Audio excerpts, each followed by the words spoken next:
The heroes finally fight back. Welcome to the Comicstorian Complete Story series, where we take trade paperbacks and single issues and we break them down into digestible bites to help you understand. Then we read them dramatically back to you. All alterations to the panels, text, and images are to prevent copyright problems, and all art is owned by its respective companies. Today we find out the conclusion to the DC Absolute Power event. Amanda Waller, Failsafe, Brainiac Queen the Amazos, and Oliver Queen took over the world, depowered many heroes, and captured even more. But the heroes finally began to fight back and make some headway by rescuing John and defeating the Brainiac Queen. Today we see the conclusion to this epic adventure.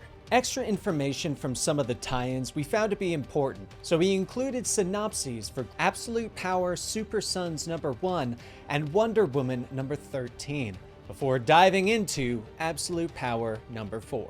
If you enjoy these, be sure to support the industry and check them out at your local comic shop. But now it is time to begin the conclusion to Absolute Power. Having been freed from the Brainiac Queen's control, John is trying to heal on Themyscira and trying to get his life back together. But the Amazons want to make sure that John is fully free of the Queen's control, and so they use their magical tech to scan him. Being put under, John begins to remember all of the things that he did for Waller and the Brainiac Queen. All of the heroes that he helped imprison. But it is the memories of Dreamer that help him push past it, revealing that part of her might have survived through John's dreams. After the Amazons release him, John is called to finally help defeat Waller and her forces. He tries to have a moment with Jay, but the two end up fighting about Dreamer, since she did help kill Jay's mother and captured him. But they seem to make up, and John flies off to help his friends, promising Jay that the two of them would start their lives together after all this was over. After the assault on the Fortress of Solitude, Damian Wayne and Diana Prince have broken into Amanda Waller's super prison on the island of Gamora, ordered by Nightwing to remain undetected and break out the other heroes. Damian was more than happy to accompany Wonder Woman, as he has a fondness for breaking into places that are supposedly very secure. But they aren't the only ones sneaking through the shadows of this prison. Colonel Steve Trevor, who was stationed on the island for the sole purpose of Sergeant Steele framing him, has managed to slip away and disguise himself as one of the Sovereignty soldiers. There he saw firsthand Waller's operation and the fact that she has supervillains building her a multiversal teleporter. But now, Steve has stumbled upon Wonder Woman and Damian, and he quickly embraces Diana, and the two enjoy a deep and passionate kiss. Or they would if they didn't have a teenager nearby. Gross, Damian hisses, reminding them that they are here for the purpose of breaking out the heroes, and that they will eventually have to save the entire world. Diana smiles and pulls away, motioning to the young hero. Steve Trevor, meet Damian, the son of Batman, she says.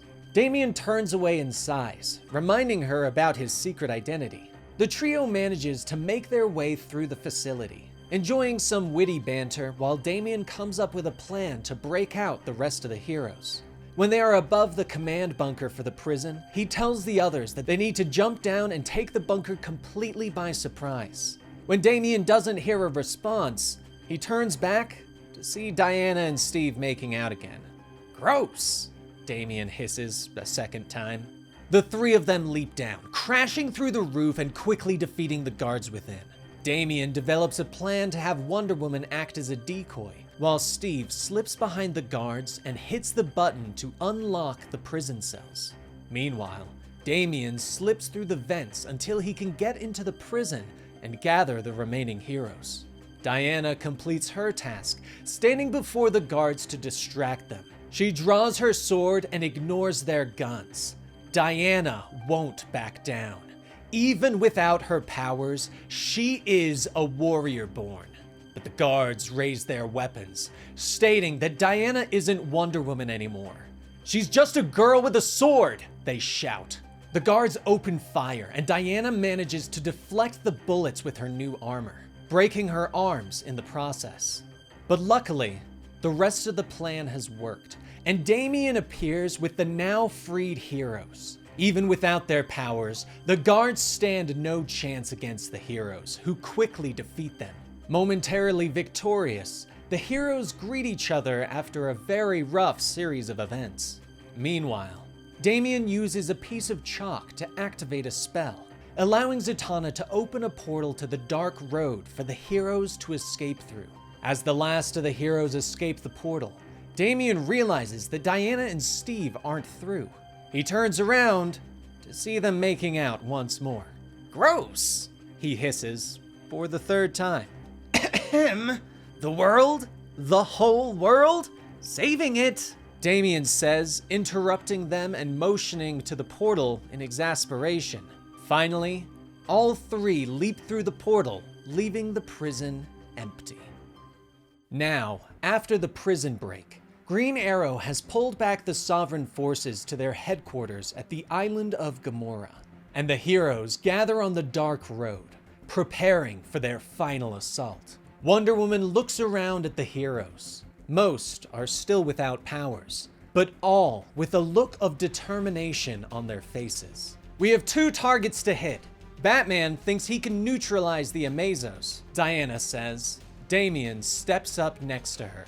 "Steve Trevor claims something of grave danger is being built in this prison's basement," he reports. Hal Jordan, who has reacquired his Green Lantern ring, steps forward with Barry Allen. "On it, we'll catch up," he says with a nod. Nightwing steps forward. "Okay then, everyone, at arms. Tonight, we take back what's ours. Not for us, but for a world that depends on us," he says. He glances over at the relatively new hero known as Airwave. "Stay close to me," Nightwing orders the young hero who can control Wi-Fi signals.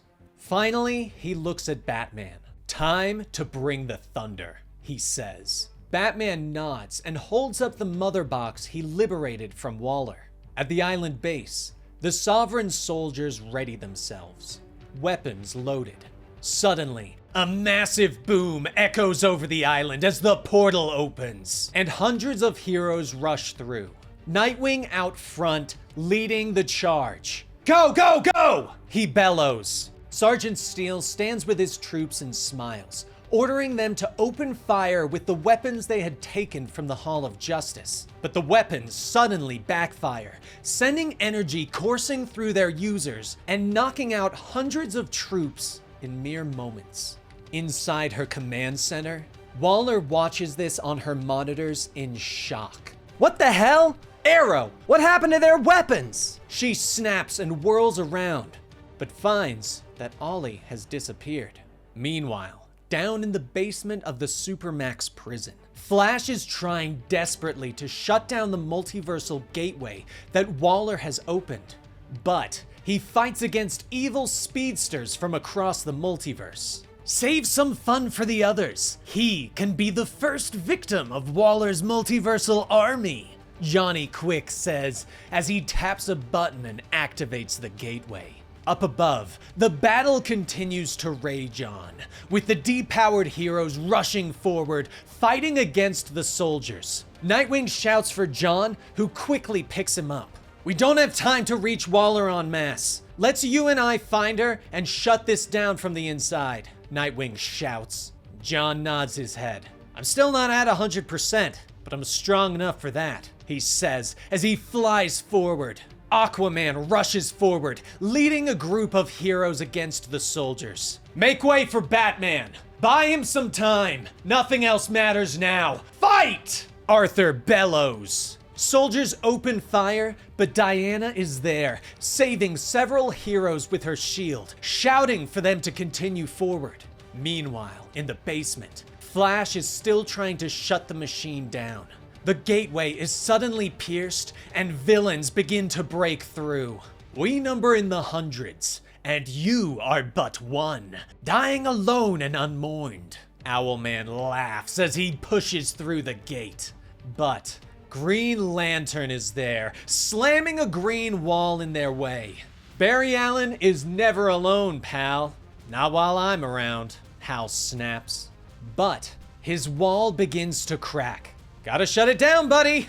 I can't hold this all day, Hal shouts. Barry nods and rushes over to the machine. His hand moves at super speed as he tries to learn the complex controls. Hal's construct continues to crack as he tries to pour more willpower into it. Team, we need some reinforcements down here. Anyone you can spare. Hurry! Hal shouts over the team comms. Up above, the battle continues to rage, with the heroes having finally reached the gates to the Gamorra base. But as the smoke swirls around them, the heroes stop short. Superman looks through the debris and sees the Amazos waiting for them. Your progress is meaningless. Surrender, the robots order. Superman raises a rocket launcher and Aquaman steps up next to him. Like hell, Arthur snaps. Meanwhile, Nightwing and John have reached the command center. Superman, we have Waller, Nightwing reports, but the shadows swirl around him and Failsafe grabs him from behind. To what end? Failsafe asks. John moves to stop him, but is suddenly overcome with weakness and drops to his knees. Waller turns around, a chunk of kryptonite in her hand. Do you honestly think we weren't anticipating the Kryptonian now that my girl no longer has him? Waller asks Nightwing. Waller glares at them both. I have been playing relatively nice with you metahumans, but no more. Today, we turn the page on superheroes once and for all, and put you all out of our misery. Meanwhile, in Failsafe's electronic lab, Batman, Blue Beetle, and John Starr are putting the finishing touches on the device he made from his hourglass. John glances at the heroes, explaining that the Amazos have a piece of his tech inside them, which is why they can heal so quickly. When they are wounded, their bodies reverse time to before they took the damage. But if they can hit even one of the Amazos with this new device, it will rewind them to before they drained the heroes of their powers, returning them to the heroes. As Batman and Ted rush outside, they see that the Amazos have won. Aquaman grunts with pain as one of them stands over him. Batman prepares to use the device, but an energy blast tears apart the ground around them, throwing them away. In the basement, Hal continues to try and hold the villains at bay. Barry, come on! I only have so much willpower, he shouts. But suddenly, the other speedsters are at his side. Jay and Wally grab hold of his arms, pouring their own willpower into him as Johnny Quick and Impulse join them. Then let us add ours, Jay says. Hal smiles and nods. Oh yeah! Nothing better than a Lantern Flash team-up, he shouts. Outside, Batman is unconscious, and suddenly a shadow falls over him. There you are. Sorry to take it from you, Bats. Ollie says as he reaches down for the device. He looks around at the destruction, at the fallen heroes. His side is winning. Oliver smiles and sticks the device on one of his arrows. He lifts up the bow and takes careful aim. Hero's got a hero, Oliver whispers as he fires. The arrow speeds through the battlefield and slams into the back of one of the Amazos. Energy begins to pour off the robot as time itself reverses inside them, sending all the powers back to where they came from. And in moments, the heroes stand tall. Superman flexes as he feels his strength return. Martian Manhunter takes on his heroic form once more. Diana rises up, and the heroes launch forward, taking the Amazos out in seconds. That felt amazing, Superman says as he crushes the last Amazo head in his hands. He turns back to the heroes, but something is wrong. Not everyone has the right powers. Inside the command center, Waller is watching this all unfold. No, no, no! She bellows in rage. She turns back to see Failsafe suddenly spark and fall. Nightwing stands tall and ready. Failsafe got drained too, Amanda. You're out of contingency plans, he says with a smile. But she shakes her head and draws a pistol. Green Lantern and the Flashes are still losing. That gate is my back door. Move an inch and I'll blow your head off. But a portal opens next to her, and Dreamer comes flying out, punching Waller hard enough to bring her down. No, you won't, Dreamer shouts. Outside, the last Amazo has fallen. The heroes begin to pick up their wounded, and Ted Kord and Batman look at Oliver in surprise. Thought you were a rat, Ted says. But Oliver smiles and shrugs. I had to earn Waller's trust, but lying wasn't enough. Not with all her mind readers and psychics. No, I had to genuinely believe in her cause. Which I did until Martian Manhunter's telepathic implant timed out as planned, Oliver explains. Batman glances at Jean. You could have shared that with us, Batman growls. Jean nods his head sagely. I had not counted on being captured immediately. But you lecturing us about keeping secret plans is highly ironic, Jean points out. Inside, Waller looks up with shock at Dreamer standing over her, believing that she was dead. But Dreamer explains that she did die in the fortress. But turns out you can't kill a dream. And John's dreams of her kept her alive and allowed her to heal. And I have waited for my chance at you, Dreamer says as she helps John to his feet. In the basement, Flash has finally figured out the machine, but he shouts to his friend that if he shuts it down, it will cut them off from the multiverse permanently. No choice! Make the play! Hal shouts. Barry nods and hits the buttons, destroying the machine and blowing the gate up, filling the room with a massive explosion. Upstairs, Waller snarls. She gloats that no matter what, the world won't trust their heroes again, thanks to the Brainiac Queen's AI and the misinformation she's spread. The entire planet knows what I want them to know, that the superheroes are monsters. The world's governments will run you off this earth before they let you save a cat from a tree. I won, she snarls at them. But Nightwing shakes his head. You've been hanging out with the bad guys for too long, Waller. That was straight up the villain rant I was counting on. Suddenly, energy appears before him, solidifying into Airwave. Say, have you met my friend Airwave? Nightwing asks. Airwave smiles next to him. He's a living Wi-Fi signal. He captured your little tantrum and broadcast it to every phone, every computer, every screen on the planet Earth. The world knows it was duped. It's over, Amanda. You're through. Nightwing tells her with a smile. 48 hours later, the heroes have begun to rebuild. The fortress is being put back together. The Flashes gather, talking about how their Earth is cut off from the multiverse. But Barry seems to also be cut off from the Speed Force now. Meanwhile, Amanda Waller has been placed in Belle Reve prison. Dreamer goes to visit her, but Waller smiles, pointing out that she knows too many secrets of the heroes, identities and aliases, and she is not above blackmailing her way free. Every hidden base, every alias, every secret weakness. There isn't anything I don't know about every hero on Earth, she says. Dreamer nods and folds her arms. Really? She asks. Where's the Batcave? Waller tries to think about it, but the answer doesn't come. She opens her mouth in surprise. What's a Green Lantern's alter ego? How about Mary Marvel? Dreamer asks.